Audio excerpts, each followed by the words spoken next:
죄의 문제는 오직 예수님의 피로 무조건 덮어주시는 것만이 유일한 해결책입니다. 이것이 오늘 사도 바울이 로마서에서 우리에게 말하는 말씀입니다.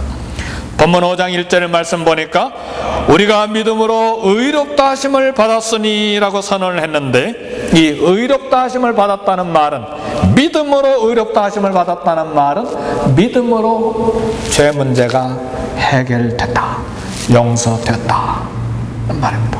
죄가 용서되고 해결됐기 때문에 하나님과 화평을 누리게 된 것입니다. 아멘. 이 은혜가 너무 커가지고요, 잘 이해가 안 돼요.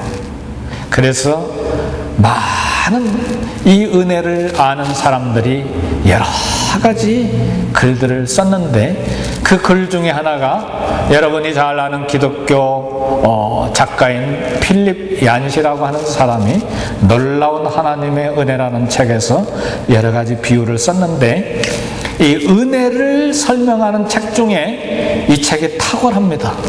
많이 읽어보셨겠지만 저는 3번이나 읽었어요. 너무너무 좋은 글이에요. 너무너무 좋은 책이에요. 아주 은혜에 관한 고전적인 책이고, 그리고 어느 신학자가 쓴 은혜 설명에 대한 책은 차라리 신학자가 쓴 건 읽지 마세요. 이 책이 탁월합니다. 그리고 이 땅에 많은 신학적인 기독교적인 언어들이 오염이 됐는데, 사랑이라는 말 한번 보세요. 얼마나 좋은 단어입니까, 사랑. 근데 이 사랑조차도 오염이 됐어요. 러브 호텔 굉장히 오염됐죠? 에? 그렇잖아요. 이건 뭐 설교 시간에 이런 말 다 하려면 끝이 없어요. 이 세상에 사랑을 다 논하고 있지만 사랑 단어도 오염됐습니다. 그러나 아직 오염되지 아니하는 기독교의 언어가 하나 남아있는데, 그것이 은혜다, 그렇게 말해요.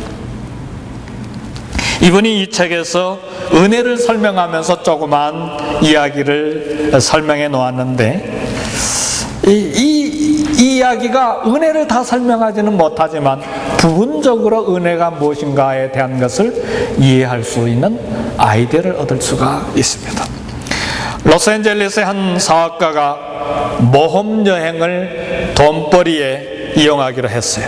그러니까 미국 사람이라고 해서 다 여행 가면 뭐 다 호텔에서 잠을 자고 맥도날드에서 뭐 비싼 또 다른 호텔의 식당에서 음식을 먹는 것만은 아니죠. 고생해도 모험하기를 원하는 여행자들이 있잖아요. 그래서 이런 고객을 위해서 이 사학가가 고대 불가사의 여행을 생각해냈는데, 이라크의 그 바벨론 가 공원이라고 있는데 막 절벽 낭떠러지게 지어놓은 어떤 공원인 것 같은데, 여기에서 고고학자와 같은 작업을 할 기회를 주겠다고 광고를 했어요. 그래서 전세 비행기를 내고, 그 다음에 전세 버스, 숙박시설 다 준비했어요. 그리고 이 부유층 관광객을 이제 유치하기 위해서 골든타임에 텔레비전에까지 막 여러 차례 광고를 냈어요. 재정은 벤처 사업가에게 $1,000,000를 빌렸어요. 근데 첫 여행이 시작되기 2주 전에 사담 후세인이, 이라크 사담 후세인 지금 죽었지만 사담 후세인이 쿠웨이트를 침공했어요. 미국 국무성이 이라크 여행을 전면 중지시켰어요. 한순간에 이라크 바벨론 가 공원 모험 여행이 그냥 끝나버렸어요. 사업가가 3주 동안 자본을 댄 사람에게 어떻게 말해야 될지를 고민했어요. 집을 팔아도 겨우 5분의 1 수준 20만 불.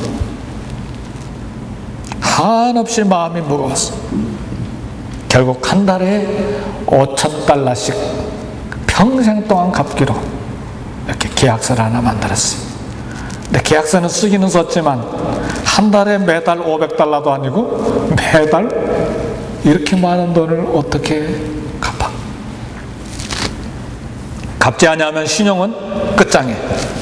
기가 죽어가지고 선셋 스트릿에 있는 이 자본가 사무실을 찾아가서 이 웃기지도 않는 상환서를 이렇게 제출했어요. 사학가가 손을 내지, 아니 선생님 이거 필요 없습니다.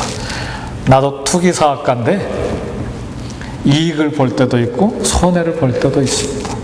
물론 선생님 아이디어는 굉장히 좋아서 내가 100만 달러를 투자했는데 전쟁이 난 건 선생님 잘못이 아닙니다. 그리고는 계약서를 찢어버렸어요. 평생 동안 갚아야 될 이 돈이 한꺼번에 사라지는 순간에 이것이 은혜입니다. 성도 여러분, 이것은 하나님의 은혜에 대한 부분적인 설명일 뿐이에요. 언젠가도 설교할 때 말씀드렸지만 1만 달란트 빚을 우리가 탕감받았어요. 그러니까 수십만 년을 지나도 갚지 못할 어마어마한 것인데 그런 죄값을 한순간에 종이처럼 찢어버리시고 용서하셨어요. 이것이 하나님이 우리에게 주신 은혜입니다. 성도 여러분,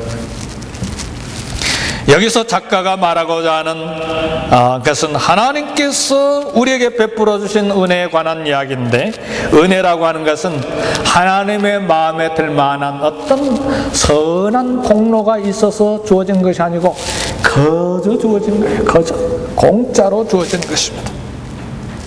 하나님께서 우리의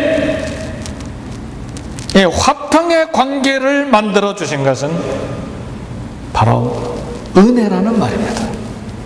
단지 예수님을 믿는 믿음 하나만 보시고 우리를 의인이라고 말씀해 주시고 화평의 관계를 만들어 주신 겁니다. 그래서 그걸 신학적으로 이신칭이라 그래요. 어려운 말도 아니에요. 믿음으로 의롭다고 인정해 주셨다는 말이에요. 그게 이신칭이라는 말이에요. 놀라운 하나님의 은혜입니다. 거저 받은 선물이고, 이제 이 은혜 때문에 우리는 하나님으로 말미암아 화평을 누려야 되는데, 그런 말 있잖아요. 얼굴 두껍다, 얼굴에 철판 깔았다. 예, 맞습니다. 얼굴 두껍게 하나님 앞에 나가는 거예요. 철판을 까고 하나님 앞에 나가서 하나님과 화목하는 거예요. 이 화목을 즐기는 거예요. 화평을 누리는 거예요. 이것이 우리가 얻은, 은혜로 얻은 화평의 특권이요, 권리입니다. 근데 문제는 이 하나님과 마땅히 누려야 될 이 화평을 누리지 못하는 성도들이 우리 가운데 많다는 말이에요. 그래서 성경에 보면, 누가복음에 보면 하나님께서 우리와 화평을 이룬 것에 대해서 얼마나 즐거워하는지 세 가지 비유를 이야기하는데, 누가복음 15장에 보면 세 비유가 나와요. 잃어버린 양, 잃어버린 동전, 잃어버린 아들. 그런데 이 세 비유를 자세히 들여다보면 마지막에 무슨 이야기가 나오냐면 다 잔치를 벌인 이야기가 나와요. 잃어버린 양 목자가 찾아가지고 메고 돌아와가지고는 그 친구들, 이웃들을 다 불러가지고 함께 즐거워하자. 너무 기뻐서 아마 즐거워하자, 뭐 맨입으로 즐거워하자 하지는 않았을 거예요. 아마 잔치를 벌였는지도 모르겠어요. 잃어버렸던 동전을 찾았던 여인도 친구들과 이웃을 다 불러가지고 내가 잃었던 동전을 찾았으니까 우리 함께 즐거워하자. 잃어버린 아들 당자가 다시 돌아왔을 때도 아버지는 송아지를 잡고 우리가 먹고 즐거워하자 하고 잔치를 열었습니다. 무슨 말이냐면, 잃어버렸던 우리를 하나님께서 우리를 찾으시고 예수님을 통해서 우리를 자녀 삼으신 것이, 그 사실이 너무도 기뻐가지고 천사들을 다 불러 모아서 잔치하고 즐거워한다는 말이에요. 성도 여러분, 우리도 하나님이 나 때문에 이렇게 기뻐서 천사들을 불러서 하늘에서 잔치를 벌린다면 우리도 즐거워하고 기뻐하고 하나님 때문에 너무 좋아서 이걸 즐겨야 되지 않겠어요?